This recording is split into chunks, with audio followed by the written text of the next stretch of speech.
Hey, good afternoon. It's Sunday. It's Dr. Soloway live from Vineland, New Jersey. Just returned from a weekend course in Chicago, and I don't want to miss a beat. I was asked to do an update on polymyalgia rheumatica, similar to some of the other short ones that I've done that have come up recently. So I want to breeze through the topic and be provocative so you'll have some questions and some thoughts and some answers. So to first talk about polymyalgia rheumatica, I need to give you a little bit of history. The definition typically for polymyalgia rheumatica, or what I call PMR, is typically a disease that affects whites more than blacks. And that said, even if the ratio were 2-to-1, we still have many black or African American patients or other ethnic groups that get polymyalgia rheumatica. So what happens in polymyalgia rheumatica, and I'm telling you this because I want to differentiate it for you from rheumatoid arthritis and or seronegative rheumatoid arthritis. So PMR is a condition of elderly, let's say over 50, 55 years old at the low end, elderly people who develop pain in what we call the girdles, the proximal girdles, the shoulder girdles and the hip girdles. So the pain occurs in the neck and shoulders. It occurs more in the muscles. It occurs in the bursas, the tendons. I'm not saying joints aren't involved. However, you think neck muscle, shoulder, and upper back muscles. And in the lower extremities, you're talking hip and buttocks. So hip and buttocks would be pain in the lower back, pain where you sit, and the hallmark is that there's morning stiffness. So actually there's two hallmarks clinically. One, morning stiffness, and the second thing is that if you were perfectly healthy 6 months ago and over the past 6 months you're gradually getting worse and developing all this stiffness, something changed. So the insidious or slow onset of something that occurs in the proximal girdles. And for what it's worth, I've seen psoriatic arthritis present 10 separate occasions as PMR. And for the record, it's so common. I've diagnosed, I think, 1,000 cases in 25 years. So it's very, very common. Okay, so the clinical is that you've got the proximal girdle pain and morning stiffness. The morning stiffness typically upwards of an hour.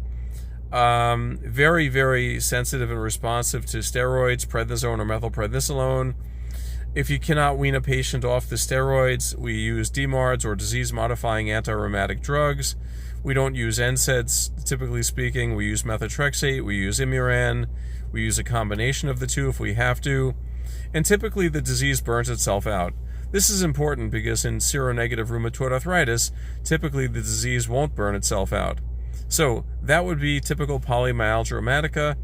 And for lab data in polymyalgia rheumatica, probably 75-80% of the time, what we call acute phase reactants are abnormal. So that means elevated sed rate, elevated C-reactive protein, abnormal ferritin, which is elevated, abnormal serum protein electrophoresis. Those four things that I just named are what I call acute phase reactants. They simply say something's inflamed. If those tests come back normal, it does not mean you're not inflamed, and it does not mean you're not sick. We don't treat tests. We don't chase tests. A doctor that treats tests is a bad doctor. So you need to treat the person. You need to listen to their history. You need to get comfortable with what pain is from their disease as opposed to what pain may be from a sprained ankle, and you got to separate the two out. So seronegative rheumatoid arthritis can look the same way, but rheumatoid arthritis typically involves the small joints, the knuckles, the wrist, the toes, the ankles, occasionally knees, elbows, shoulders, hips as well. But typically it does not involve the muscle girdles of the shoulders and hip girdles. But there's an hour of morning stiffness. The acute phase reactants are elevated. The response to steroids is immediate, very quick. And many times in rheumatoid arthritis, sorry for the distraction, many times in rheumatoid arthritis, or they say 20% of rheumatoid arthritis patients do not have a positive rheumatoid factor or a positive CCP, maybe 10%. But so that would be seronegative rheumatoid arthritis. And some people might ask, how do you differentiate the two? So, it takes a little bit of experience. If the disease burns itself out, then it's probably polymyalgia rheumatica. If the disease lingers on more than 2 to 5 years, it's probably rheumatoid arthritis. And if it lingers on more than 2 to 5 years and the patient is still unable to be weaned off steroids, for the love of God, they must be on methotrexate and a biologic. At that point in time, it just needs to be done, because otherwise they're going to get too many side effects. I hope this is a short but concise summary. There's the consideration of giant cell arteritis overlapping with PMR. This can be a rheumatologic emergency causing blindness and stroke in a patient who has PMR, and often if a patient has PMR, when it recurs, it'll recur in the form of GCA, or giant cell arteritis, the emergency disease.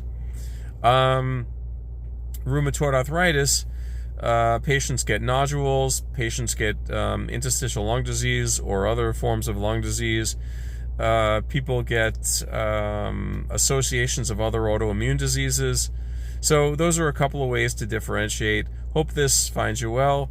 It's Sunday evening in Vineland, and looking forward to the next week, and I'll try to get you guys some more videos. Thank you.